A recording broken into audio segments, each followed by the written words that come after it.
Hello and welcome to Books and Landscape, and my name is Amanda Davey, and this is another in the series on the themes that have cropped up in my book on the churches, chapels and ruined places of worship in the South Downs National Park. 273 plus of them has come up with all sorts of mad themes that just fill pages and pages. So today I'm addressing the themes on technology, and as usual it is not a complete picture, it's a dip in and out, but some of these stories are unusual and some of them are ones that are unexpected, particularly when it relates to churches. The next one's going to be scandal, so that's actually probably more expected than technology. Anyway, the first church that I'm looking at, or the first theme of the day, is local links, so near to the churches. In Eartham, next door to the church, is the Ballard School, and the house was largely built by William Huskisson, MP for Chichester, after he purchased the previous house in 1800. He has a claim to fame, immortal fame, as the sad and unexpected first victim on the day at the launch of George Stephenson's rocket on the Liverpool and Manchester Railway in 1830, killed by rocket because he was disobeying a number of instructions he'd been given, including the fact that he shouldn't have been there anyway because he was recovering from an operation. So railways crop up, civil engineers crop up, all sorts of transport crops up quite a bit. In Langrish, near to where the House of the Benefactors, or between the House of the Benefactors of 1869 to 72 building the church, between that and the church itself was an industrial estate that's now a housing estate, where parts were made for the nose cones of the aircraft Concorde.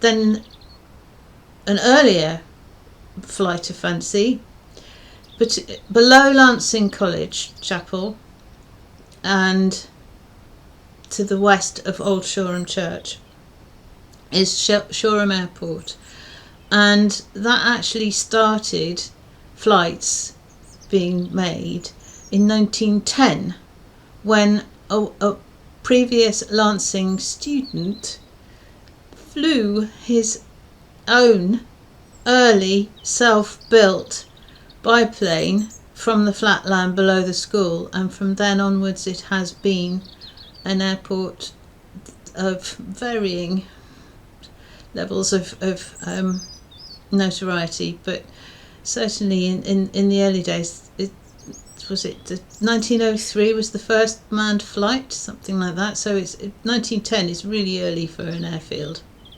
Then coming to the more modern, in Coombs, in the field between the church and the old rectory, Eon were laying cables linking to the offshore Rampion wind farm.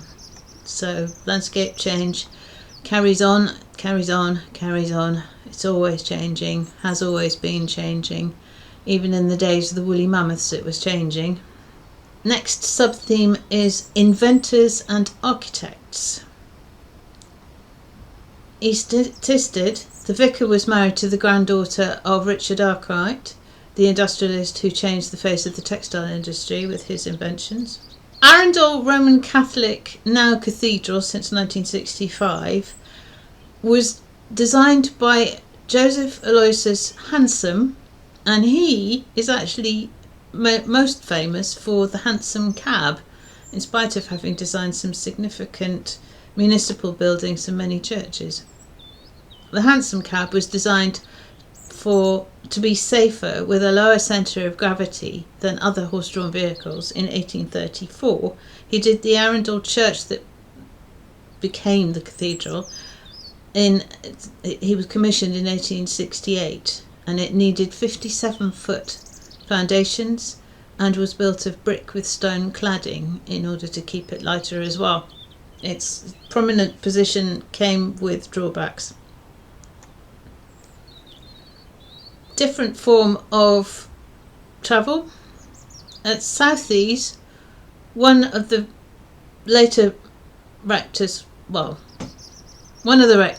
Reverend Samuel Webb Thomas, invented a ladies' version of the bicycle that was known as a boneshaker, because it had solid wheels, in 1870, improving on the original French design, which had not been designed for ladies. And ladies, of course, had skirts.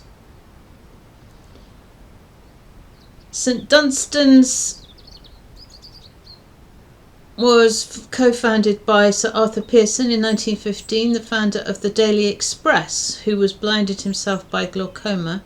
The charity moved to Ovingdean in 1937-8, and the new yellow brick building was designed to look like an aircraft on its hillside in recognition of the provision for blinded forces veterans.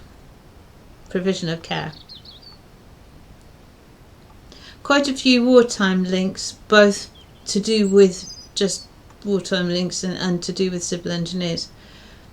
In Ringmer, the Reverend William Lovell was vicar from 1533, as well as being rector of Buxted and some other parishes. He had been born into a family of ironmakers but had chosen to go into the church. Then his brother sadly died and he ended up by inheriting the business anyway.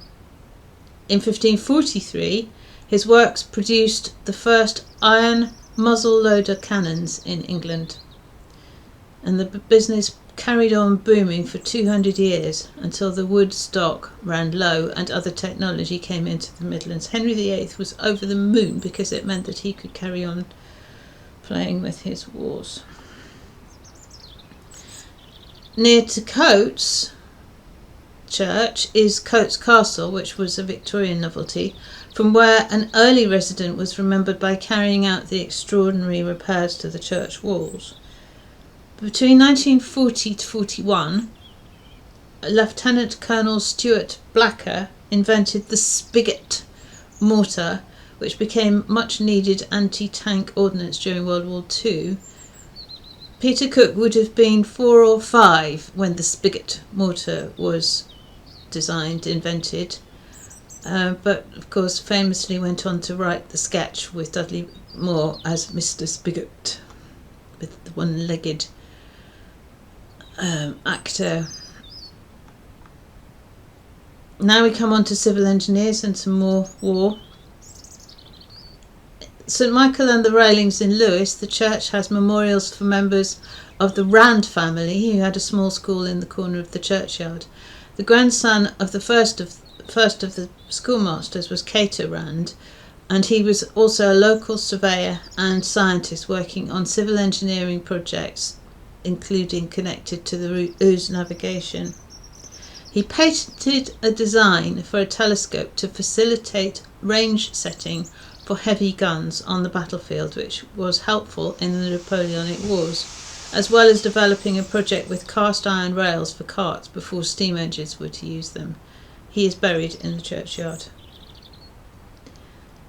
The Duncton Roman Catholic Church was designed in 1868 by Gilbert Robert Blount, who had been a civil engineer working with Isambard Kingdom Brunel until he nearly drowned. Then he decided architecture was safer. He was born a Catholic and he became Cardinal Wiseman's favoured architect, building the new raft of Roman Catholic churches that came up as a result of the Catholic revival. In Itchen Stoke, the Reverend Charles Conybeare commissioned his brother, the civil engineer architect Henry Conybeare, to build the third church in the Dank village, also in 1866. inspired by Arundel Cathedral and Sainte-Chapelle, and now in the care of the Church's Conservation Trust. More civil engineers come at Twyford in Hampshire. The church was gifted by the son of Sir William Fairbairn Bart, engineer and friend of George Stephenson, in 1876. Fairbairn had suggested the Menai Strait box girder bridge. The church was built by Alfred Waterhouse, and the feeling is that it was built in the memory of Sir William. Inside the church, Beddingham has a window commemorating the loss of a shepherd and young lad killed by a train at the crossing of the Turnpike Road and Railway in 1859, where the gates had failed to close properly, at the feature we all used to get stuck at before the bridge came in 2008. In the churchyard edge at Stanmer, there is a Georgian well house that still has a donkey wheel in it. Not quite sure if it's functioning donkey wheel, but present donkey wheel to bring the water up. And lastly, at Oakhanger, there is an automated door closer that's on a timer. It's the only one that we remembered meeting. It sort of takes the strain off the church wardens, although the church warden was a bit twitchy about maybe we might have got locked in, so he wanted to make sure that we could get out okay, because we got there at about 5:30, and so 6 o'clock is when it's timed not to let anybody in, but to let them out, and we were coming out at about 6:05. So that's a little romp through the technology some of the technology that is associated with the churches. Obviously, I have had a window because I worked on the tithe maps, and so the researchers didn't necessarily flag up everything. But it's still interesting that so much that we don't really think about. So, railway accidents. I suppose, yes, death comes with churches, doesn't it, with burial grounds. Anyway, thank you very much for watching. And it would be lovely if you could like and comment and maybe subscribe, and wishing you all the best. Thank you.